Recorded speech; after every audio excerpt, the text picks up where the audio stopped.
Hey guys, welcome to my channel Knowledge Life. Guys, in this video I will show you the use of selection contour. So you can see in your screen this is a basics model. So I will make this model by using the features called selection contour. So let's open a part, click on the part, okay. Here choose the unit millimeter gram second and select a plane. Here I'll be taking here top planes. Just go with this, okay. Now you can see here in this for this model I'll make the sketch at a time and I'll use the selection contour options. Now you can see, so this is my sketch and I'll give the dimensions. This is 32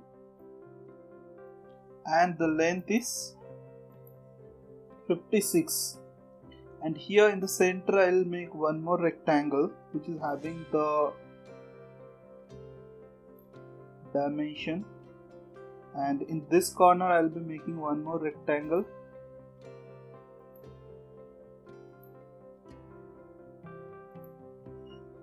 and in this corner I will be making another rectangle. Now just let me give the dimensions. So from here it's 12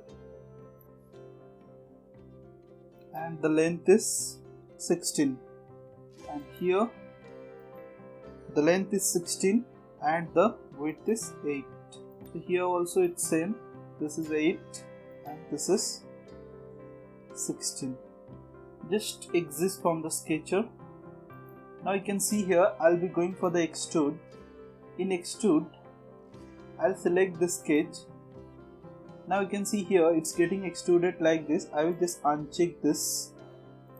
Now I will select this options, this close contour, and I'll be extruding it up to 8 mm. So give here extrude height 8. So go for OK, and I'll just make the sketch visible.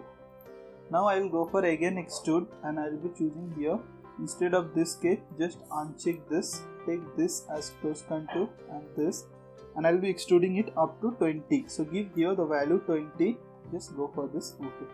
Now I'll hide this sketch. Now you can see here your model is getting ready here by using your single sketch. So this is what all about your selection contour tool. So guys, hope you have enjoyed this tutorial. Do subscribe and hit the bell icon to get more videos on CAD software. Thanks for watching. Have a nice day and happy learning.